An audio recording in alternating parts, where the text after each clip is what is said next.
Waduh, HMSP jatuh lagi nih, ARB. Gimana yang udah punya HMSP, yang lagi nyangkut, yang lagi mungkin ada untung dikit, apakah HMSP akan lanjut turun ke bawah? Atau jangan-jangan malah mantul, jangan-jangan ini malah merupakan peluang untuk entry. Gimana prospek HMSP dalam jangka pendek dan dalam jangka panjang? Tonton selengkapnya dalam video ini, dan jangan lupa klik like, subscribe, dan juga share. Mau dapat bimbingan intensif belajar saham dan referensi? Bisa tanya jawab secara intensif? Yuk, daftar mtrade sekarang di mtrade.id/whatsapp atau klik di bawah sini ya.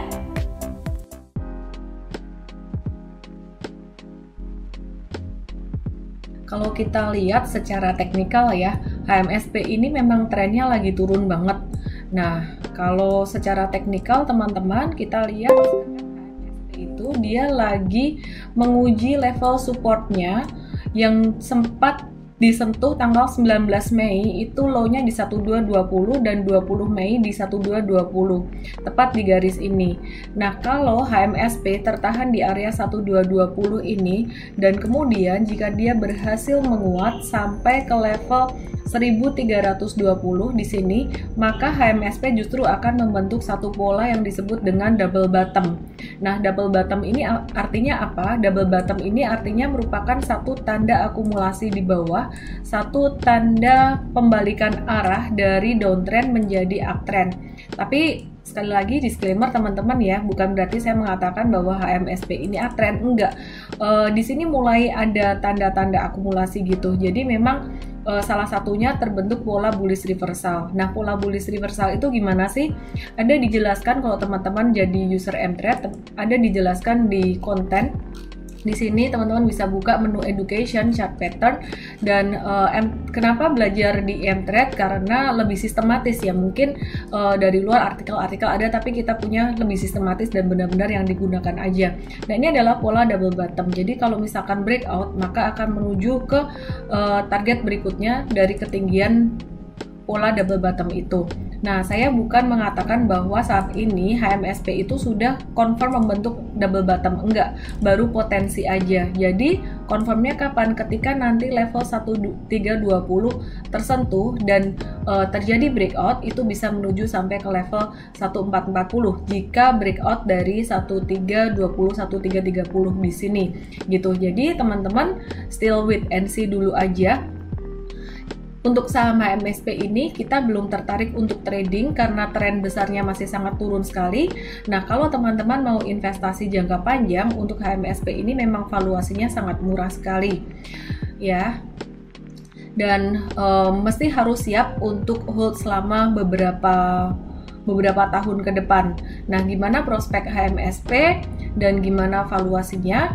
Coba kita lihat ya. Nah, teman-teman bisa lihat valuasi dari saham HMSP ini sangat terdiskon sekali, di bawah standar deviasi minus 1, PI-nya secara historical sangat murah. Artinya untuk long term investor sebenarnya ini adalah timing buy. Tapi kalau untuk trader jangan dulu, karena saham-saham yang valuasinya murah ini naiknya juga biasanya agak pelan-pelan gitu. Nah, teman-teman gimana dengan upside dan downside dari saham HMSP ini, fundamentalnya gimana? Teman-teman, ada sedikit ulasan dari Pak Adri Benas ya, senior analyst ya. Coba teman-teman bisa dengarkan.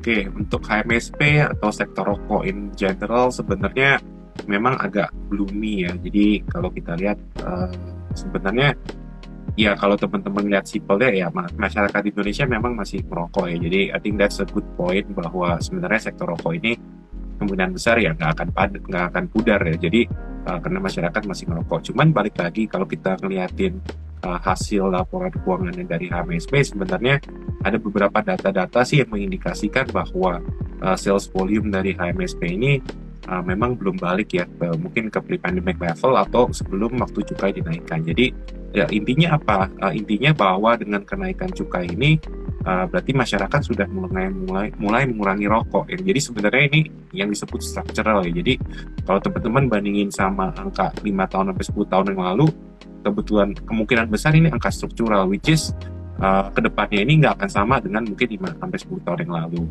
Jadi that's one thing. Kemudian juga kalau kita lihat dari market share, karena harga rokoknya HMSP juga bisa dibilang cukup mahal, kenyataannya itu banyak masyarakat yang down trading ke rokok-rokok yang lebih murah gitu. Jadi seperti rokok seperti Win, kemudian juga mungkin Ipik ya. Jadi emang ini saya nggak ngomongin kode saham, tapi jenis-jenis rokoknya yang diproduksi oleh kedua produsen tersebut. Jadi banyak yang down trading, mungkin banyak rokok-rokok kecil juga.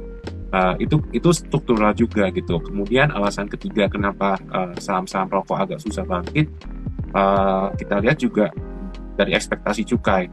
Mungkin teman-teman ingat dalam 2 hari belakangan ini banyak berita tentang pemerintah akan menaikkan pajak ya, PPN atau dan lain-lain gitu. Jadi sebenarnya kalau menurut saya hari ini kenapa turunnya cukup dalam, karena berita kenaikan pajak itu kan baru kemarin malam, apalagi baru ada rumor berita kenaikan pajak untuk UMKM juga kan. Jadi sebenarnya apa sih yang bisa diindikasikan dari berita ini? Kalau saya sih nganggapnya, lihat kalau sampai pajak aja mau ditambahin, berarti cukai yang intinya ini sebenarnya barang disposable atau barang yang bisa dikurangin, bisa dinaikin lagi gitu. Jadi saya juga pernah dengar bahwa ya emang dari tuntutan global country juga bahwa ya emang cukai harus dikurangin, karena sebenarnya dari Indonesia sendiri ingin mengurangi jumlah perokok wanita sama jumlah perokok anak kecil. Jadi sebenarnya bisa dibilang secara structural bahwa saham-saham rokok ini agak challenging ya.